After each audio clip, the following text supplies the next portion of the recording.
Ya, kalau Anda orang tua yang memiliki putra atau putri yang sekarang masih belajar dari rumah atau melakukan pembelajaran jarak jauh atau PJJ begitu biasanya disebut, mungkin dekat-dekat dengan layar Kompas TV karena ini banyak menjadi pertanyaan kita terhadap nasib anak-anak kita. Bagaimana sekolah mereka yang mungkin sebentar lagi juga bisa menjadi diskusi di dalam POMG maupun diskusi dengan para guru di sekolah anak-anak kita.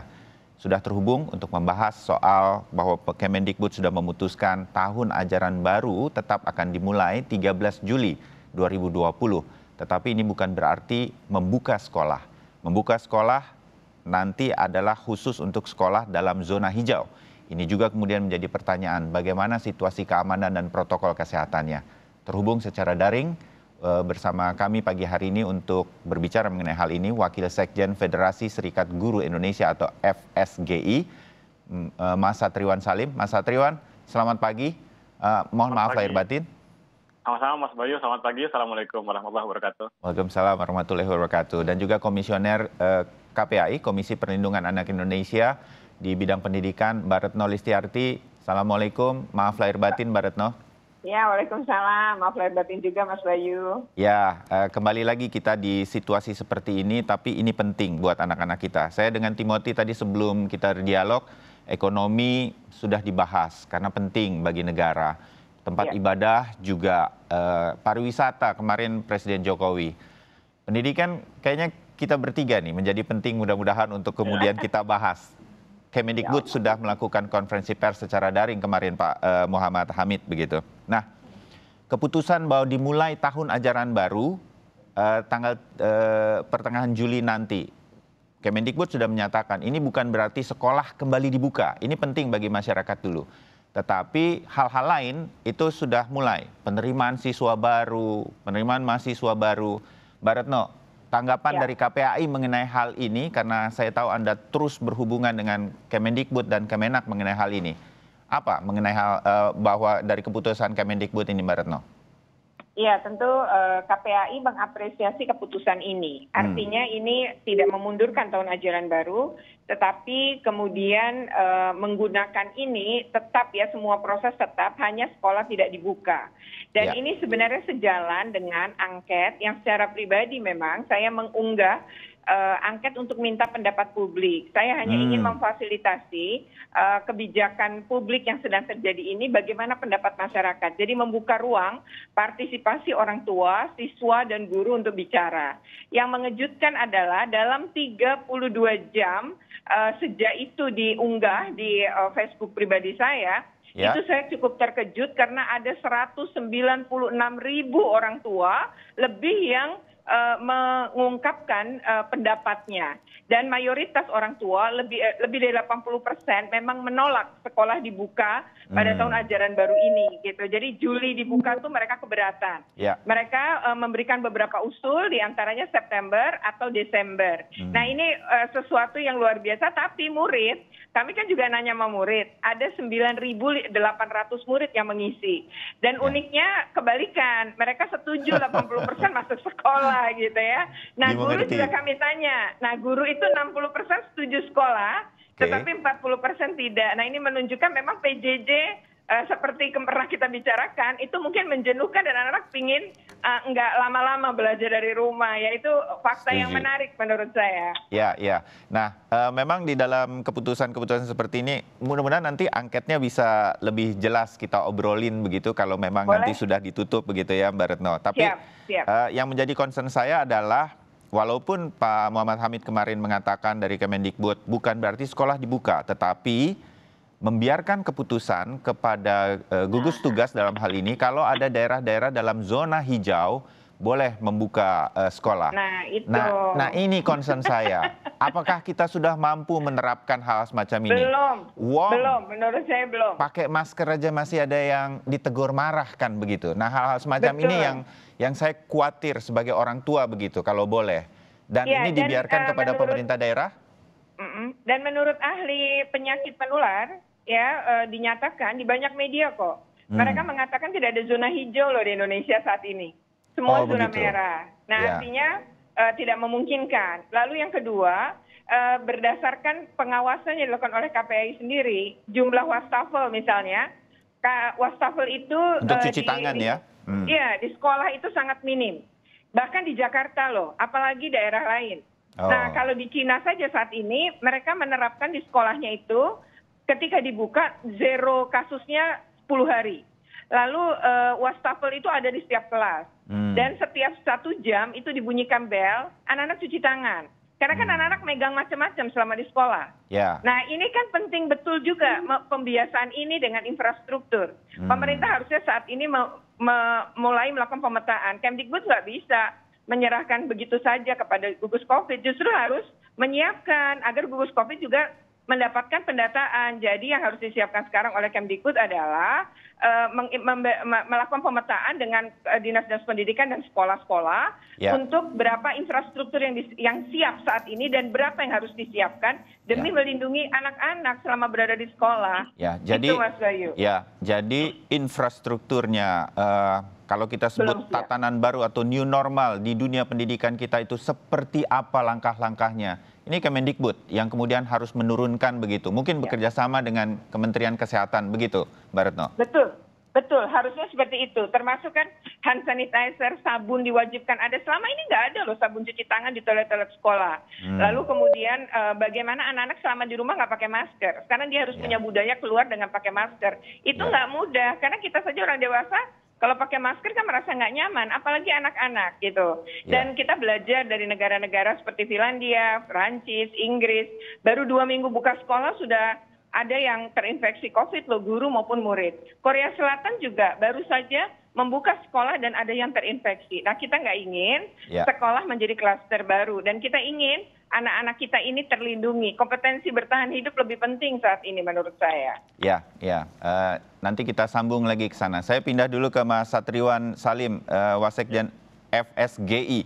Menarik dari angket simpel yang disampaikan melalui Facebook oleh Mbak Retno, ternyata guru 60% ada yang berharap kegiatan belajar mengajar sudah bisa segera dibuka lagi. Lepas dari angket tersebut, sebenarnya guru-guru itu seperti apa di FSGI? Di satu sisi, FSGI juga sudah menyatakan bahwa mendukung tahun ajaran tetap Juli, tetapi perpanjang masa pembelajaran jarak jauh. Apa ini, Mas Satriwan? Ya, terima kasih Mas Bayu. Pernyataan Kemdikbud kemarin dari Pak Hamid Muhammad itu sejalan dengan aspirasi FSGI ya, yang sudah kami sampaikan kemarin hari Kamis siang gitu ke kawan-kawan media yang Mas Bayu sudah baca itu. Dan kami mengapresiasi karena selaras dengan apa yang kami harapkan, yaitu untuk kondisi sekarang, tahun ajaran baru dimulai itu tidak serta-merta sekolah dimulai. Ya kan, itu yang harus dipahami dulu gitu.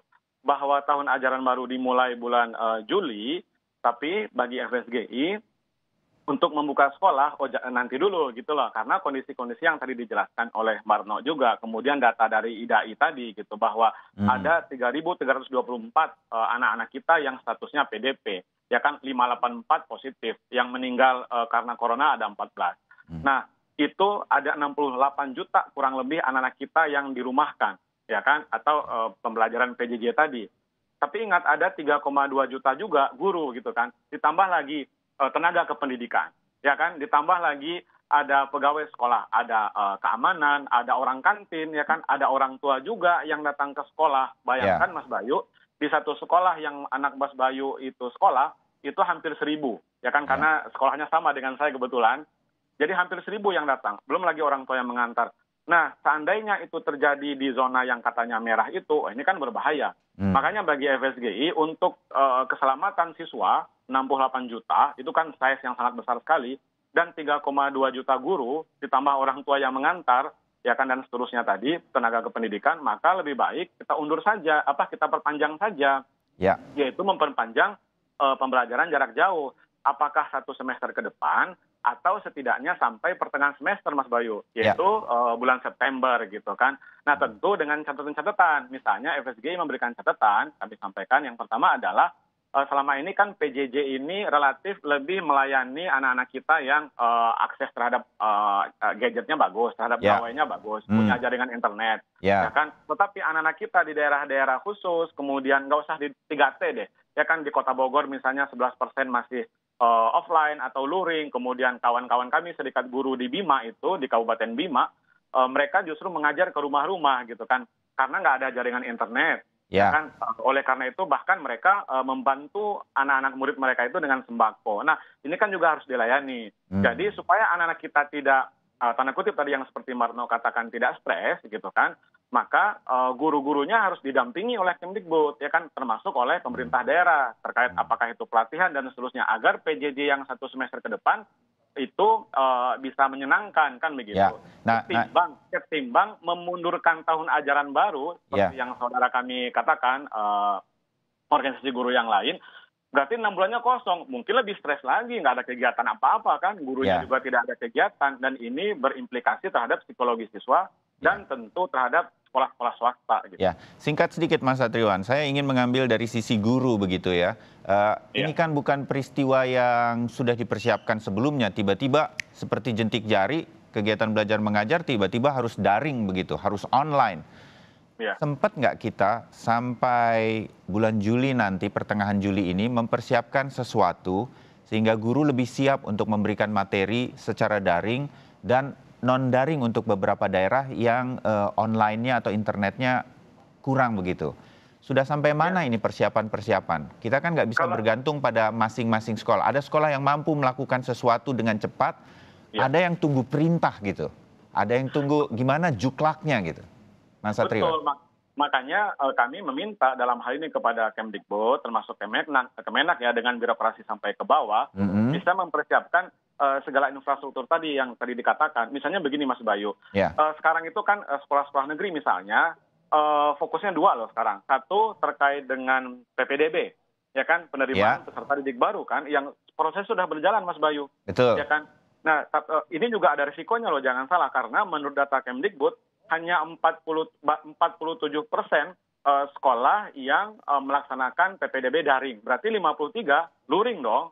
Ya kan, karena luring berarti ini berpotensi juga mengganggu tadi, tanda kutip, bisa berakibat terhadap kesehatan dan seterusnya, karena luring kan harus datang gitu kan ke sekolah, berkumpul rame-rame. Nah, itu fokus guru atau kepala sekolah yang pertama. Nah, fokus guru atau kepala sekolah yang kedua adalah tadi, bulan Juni, sekolah-sekolah kita umumnya akan melaksanakan penilaian akhir tahun atau ujian kenaikan kelas. Walaupun ini hajatan yang rutin, tetapi ingat PAT kita tahun ini akan berbeda, ya kan, karena ada yang luring, ada yang daring juga. Nah, sekarang bagaimana guru mendesain PAT yang luring coba? Ya kan, apakah datang lagi ke rumah satu-satu, sedangkan jumlah guru terbatas, jumlah siswa tidak terbatas kan, sangat banyak sekali gitu. Nah, jadi fokus kita kedua. Nah, pemerintah dalam hal ini Kemdikbud kami minta memberikan pendampingan, ya kan, memberikan tidak sekedar membuat surat edaran ini loh pedomannya dan seterusnya, tapi juga turun dengan dinas pendidikan. Disanggupi oleh Kemendikbud mengenai hal ini Mas Satriwan, ada pendampingan semacam itu? Iya, mestinya seperti itu, tapi kan kami melihat geraknya agak kurang cepat gitu sekarang gitu, ya kan, misalnya terkait dengan keputusan untuk membuka sekolah atau tidak kan baru minggu depan dari Mas Menteri. Tapi Mas Bayu harus diketahui beberapa daerah sekarang, misalnya Kota Bukit Tinggi itu yang kami baca di Kompas kemarin, kompas.com, mereka sudah memutuskan akan membuka sekolah pada bulan Juli. Nah, berarti kan nggak koordinasi kan.